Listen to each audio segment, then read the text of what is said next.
السلام علیکم ویورز.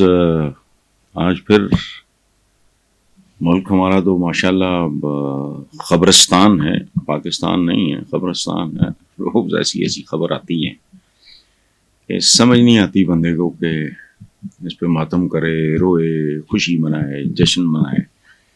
تو آج کی ایک خبر یہ ہے کہ شیر افضل مروت نے اپنے ٹویٹ کے ذریعے پی ٹی آئی چھوڑنے کا اعلان کر دیا ہے.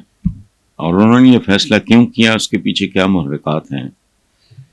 اور دوسری خبر یہ ہے کہ بانی پی ٹی آئی کی ہمشیرہ علیمہ خان نے اڈیالہ جیل کے سامنے دھرنا دینے کی دھمکی دی ہے. انہوں نے یہ دھمکی کیوں دی، اس کے پیچھے کیا وجہ ہے، یہ بھی آپ کے ساتھ شیئر کرتے ہیں.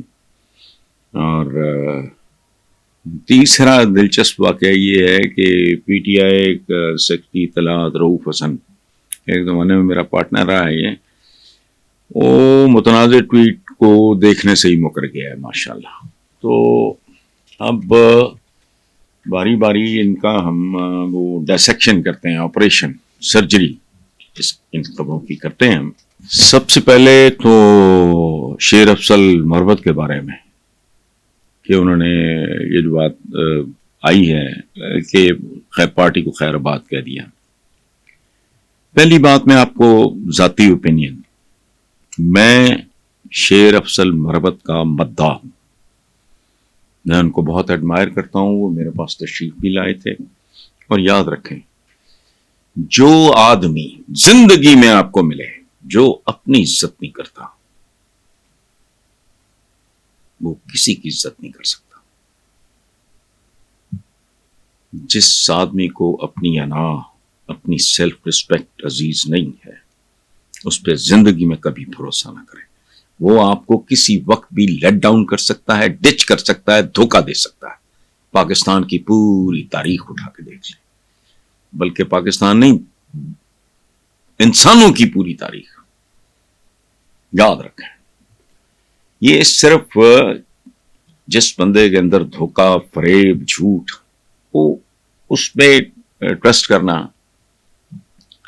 سو میں نے شیر افضل مروت کے ساتھ اپنی ملاقاتیں، ان کو تو آپ پلہ رکھتے ہیں، لیکن وہ ایک اپ رائٹ اسٹریٹ آدمی ہے.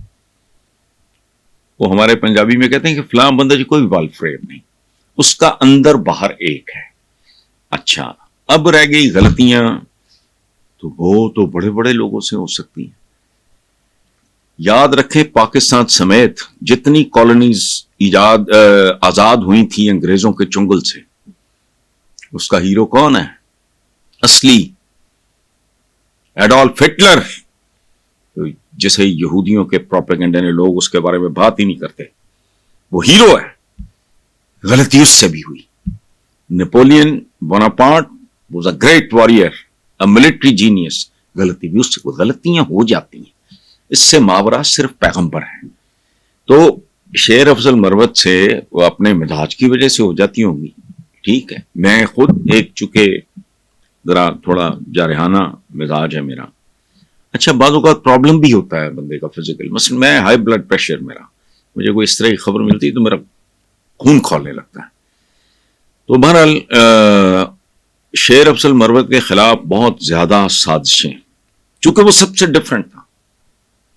کیسے، کیا کہتے ہیں اس کو، وہ میرا ہی شعر ہے، وہ سب سے مختلف تھا، بہت ہی عجیب تھا، اس شہر بھر میں اپنا اکیلا رقیب تھا. تو لوگوں کو ہضم نہیں ہوتے اس طرح کے لوگ. اچھا، تو انہوں نے ایک شیر افضل نے اپنی ٹویٹر اکاؤنٹ سے پوسٹ شیئر کی ہے، جس میں انہوں نے لکھا ہے کہ پارٹی نے مجھے تمام ذمہ داریوں سے فارغ کر دیا. واضح طور پہ یہ خان صاحب کی ہدایات کے تحت کیا گیا ہے. میرے پاس کوئی ذمہ داری نہیں ہے، اور میں نے فیصلہ کیا ہے کہ میں اپنا وقت اپنی مرضی کے مطابق گزاروں گا. میں نے اپنی ساری زندگی ایسے ہی گزاری ہے جیسے آپ مجھے دبئی میں دیکھ رہے ہیں.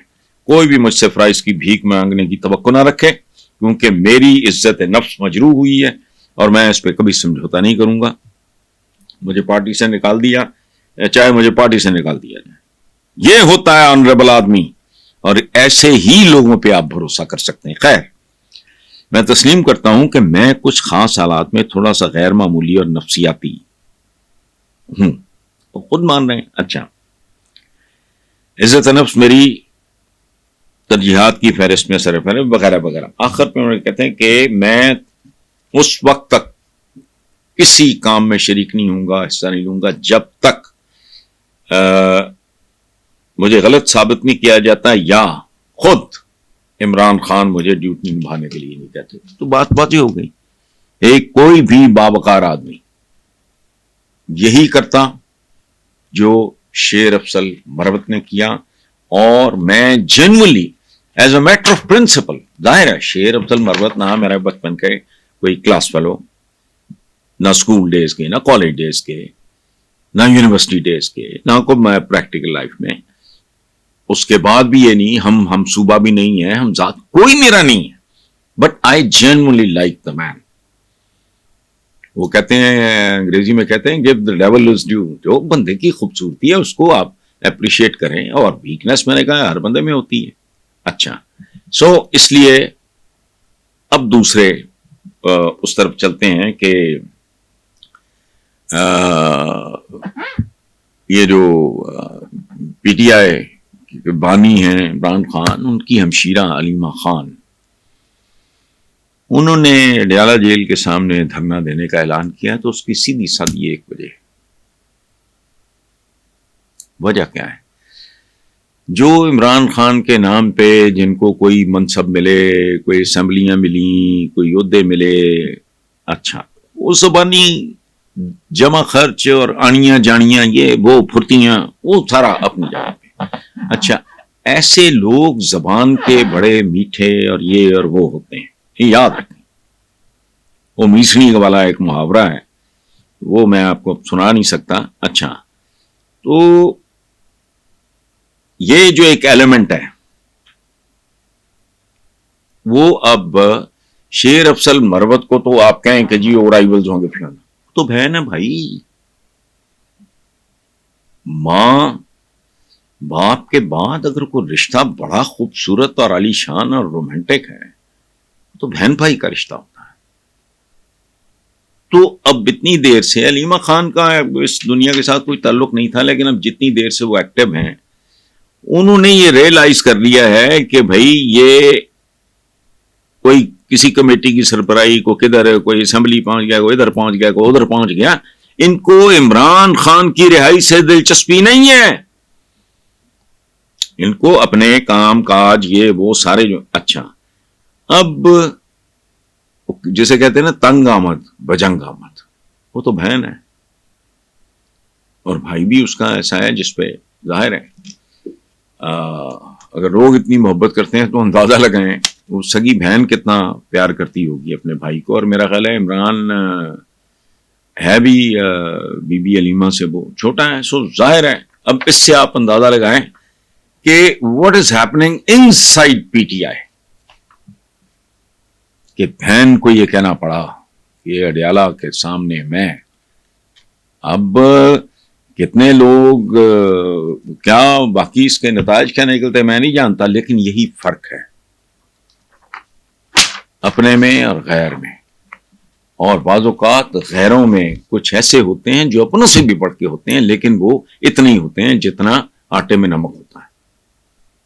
اب آگے چلتے ہیں کہ کسی ٹی وی پروگرام میں پی ٹی آئی ترجمان جو ہیں سیکرٹری انفارمیشن رؤوف حسن اس بات سے انکاری ہو گیا ہے کہ میں نے بانی پی ٹی آئی کے سوشل اکاؤنٹ سے جاری ہونے والی کوئی ٹویٹ دیکھی ہی نہیں. اندازہ لگائیں, گزشتہ 3-4 دنوں سے پورے ملک میں یہ ٹویٹ زیر بحث ہے. آپ اس کو ڈیفینڈ کریں یا آپ اس کو کنڈیم کریں یا اس کے بارے میں ایک بیلنسڈ قسم کا, ٹھیک ہے, جو بھی کو سٹینڈ لینا, لیکن یہ مکمل طور پہ. اور فرمان کیا ہے ان کا کہ جی میں نے نجی مصروفیات کی بنا پر. یہ ایک اتفاق ہے, یہ کمزور آدمی کی. میں اور کوئی لمبی چوڑی بات نہیں, ہم ایک زمانے میں بڑی دیر پارٹنرز رہے. کرسٹل کمیونیکیشن تھی ایڈورٹائزنگ ایجنسی, اس کے 3 پارٹنرز تھے. پاکستان کے جو سپر سٹارز تھے, سپر سٹارز, میگا سٹارز, جنہوں نے پاکستان کی فلم انڈسٹری کی بنیادیں رکھی. سب سے بڑا نام ہے سنتوش کمار صاحب کا, اس کے بعد آتے ہیں درپن صاحب، میرے لیے تو سنتوش بھائی تھے اور درپن بھائی تھے. تیسرے جو ان کے بھائی تھے وہ تھے ایس سلیمان، بہت بڑے ڈائریکٹر. سید نور بھی ان کا شاگرد ہے. اچھا، پھر سبیہ بھابی، نیر بھابی، یہ خاندان بڑا پاکستان کی فلم انڈسٹری کو اٹھانے میں ان کا رول بہت ہی فیصلہ کن ہے. ان کے جو سب سے چھوٹے بھائی ہیں ان کا نام ہے منصور. منصور میرا بہت ہی پیارا، اللہ اسے صحت زندگی دے، خوبصورت ترین بر صغیر کے جو لوگ ہیں ان میں سے. تو منصور نے اور میں نے مل کے ایک ایڈورٹائزنگ ایجنسی بنائی، اور پھر ان کو اس لیے ہم نے رؤوف حسن کو بھی انڈکٹ کر لیا کہ بھائی یہ چونکہ اس شعبے کا آدمی ہے، ہم دونوں چونکہ اناڑی ہیں. میں کاپی رائٹنگ کر سکتا نا، لکھنے پڑھنے والا، کوئی ہمیں کوئی کام ملا یہ وہ وغیرہ تو اس کی میں کر لوں گا، یہ وہ سارا میں یہی کر سکتا تھا نا. تو منصور کو نہیں پتا تھا، اور ایک کلائنٹ سروسنگ ہوتی ہے اس میں رؤوف حسن کا تجربہ تھا. تو میں آئی نو دا مین پرسنلی، لیکن میں کسی تفصیل میں نہیں جاؤں گا. میں ایک بات کہوں گا کہ بیسیکلی کمزور آدمی، ہمت نہیں ہے. اور وہ جو خسرا بریگیڈ جو تھی یا جو بھی تھے وہ، انہوں نے اگر اس پہ حملہ کیا ہے تو ظاہر ہے حملہ تو میرے جیسے ماڑے آدمی پہ بھی کر دے گا تو میں کیا کروں گا، زخم کھا لوں گا. تو وہ اس نے کھا لیے. Basically he is not a strong nerve man, اور خاص طور پہ اس حملے کے بعد وہ بہت ہی بچ بچا کے کھیلے گا. کھیلنا بھی چاہیے، کوئی عمر تو نہیں نا ہونے وجہ پنگے لے آتی. اچھا، تو آج کے لیے تو اتنا ہی ہے. کل ملیں گے انشاءاللہ، اور اللہ کرے مانسون جیسا پریڈکٹ کیا جا رہا ہے کہ برسات جلدی شروع ہو جائے، لوگوں کی جان چھوٹے. بہت ہی برا حال ہے. کچھ ہلاکتیں بھی ہوئی ہیں گرمی کی وجہ سے. آپ بھی دعا کریں اللہ پاکستان کے اقتصادی سیاسی معاملات ہی نہیں، موسمی حالات بھی بہتر کرے. Thank you very much.